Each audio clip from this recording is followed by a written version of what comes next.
நான் உங்கள் ஹீலர் சதீஷ்குமார் பேசுகிறேன். நம்ம லாஸ்ட் டைம் பார்த்தது வந்து நீர் முத்திரை. நம்ம இன்றைக்கி பார்க்க போகிறது வந்து மண் முத்திரை. மண் முத்திரை அப்படிங்கிறது பிரித்திவின்னு சொல்லுவாங்க.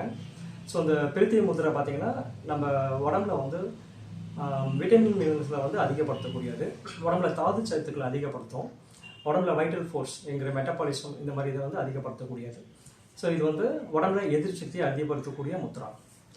உடம்புல எப்படி எதிர்ப்பு சக்தி அதிகப்படுத்துதுன்னா, இப்போ உடம்புல பார்த்தீங்கன்னா நம்ம வந்து யாருக்கெல்லாம் உடம்புல எதிர்ப்பு சக்தி குறையும் அப்படின்னு பார்த்தீங்கன்னா, நிறையா டைல்ஸு மார்பிள்ஸ்லாம் இருக்காங்க பார்த்தீங்களா. ஸோ அந்த மண் தரையிலே போகாதாங்க, இவங்கெல்லாம் வந்து உடம்புக்கு வந்து எதிர்ப்பு சக்தி குறையிறதுக்கு வாய்ப்பு அதிகம். ஸோ அதே மாதிரி விட்டமின் மினரல்ஸை வந்து எடுத்துக்காதவங்க இவங்களுக்கும் எதிர்ப்பு சக்தி குறையிறதுக்கு வாய்ப்பு அதிகம். இப்போ வந்து இந்த மண் முத்திரை பண்ணி ஸோ நம்ம இந்த எதிர்ப்பு சக்தி அதிகப்படுத்திக்கலாம். ஸோ அதிகமாக வந்து வீட்டுக்குள்ளே இருக்கும் போது டைல்ஸு மார்பிள்ஸ்லாம் இருக்குது அப்படின்னா ஏதாச்சும் ஒரு செப்பல்ஸ் போட்டு நடக்கிறது நல்லது. வெளியில் போகிறப்ப இப்போ பீச் பார்க்கு அப்படிலாம் போகிறாங்க அப்படின்னா அங்கே வந்து செப்பல் ரிமூவ் பண்ணிவிட்டு மண் தரையில் வந்து வெறும் காலை நீங்கள் நடந்தாலும் ஓகே, இல்லை நீங்கள் உட்காந்தாலும் ஓகே. ஸோ இந்த வெறும் காலில் வந்து தரையில் போகிற மாதிரி உட்கார்றது வந்து உடம்புல எதிர்ப்பு சக்தி அதிகப்படுத்தும்.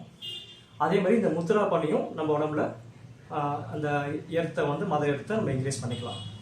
ஸோ இதுதான் இதோட மெயின். இதை எவ்வளோ நேரம் பண்ணலான்னு பார்த்தீங்கன்னா, காலையில் ஒரு 5-10 நிமிஷம், மாலை அதே மாதிரி 5-10 நிமிஷம் பண்ணலாம். ஸோ இப்போ யாரெல்லாம் பண்ணலான்னு பார்த்தா எனி ஏஜ் உள்ளவங்க பண்ணலாம். ஆனால் டீனேஜ் உள்ளவங்க மட்டும், அதாவது ஸ்டூடெண்ட்ஸு, யங்கேஜர்ஸ் இப்படிலாம் பண்ணணும்னு நினைக்கிறவங்க மட்டும் உப்பை வந்து சாப்பாட்டில் பாதியாக குறைச்சிக்கிட்டு பண்ணுறது நல்லது. ஏன்னா இது வந்து செக்ஸுவல் எனர்ஜி அதிகப்படுத்தும். ஸோ அதனால் வந்து அவங்க வந்து உப்பை வந்து, அதாவது யங்கேஜர்ஸ் மட்டும் உப்பை பாதியாக குறைச்சிட்டு பண்ணுறது நல்லது.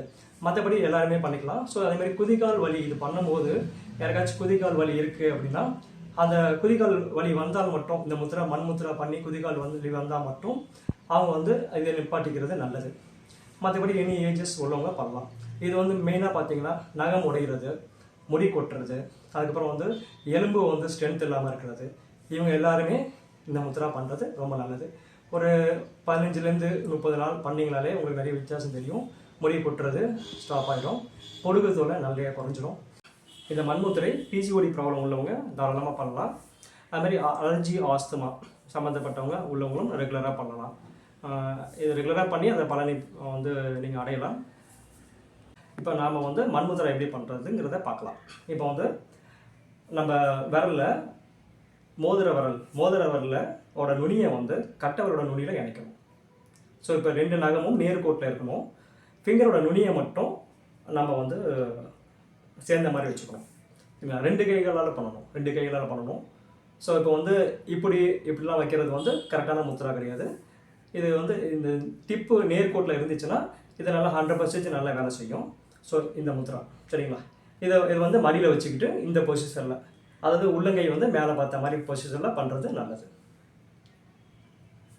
தேங்க்யூ, நன்றி, வணக்கம். அடுத்த வாரம் வேறு முத்திரா நம்ம பார்க்கலாம்.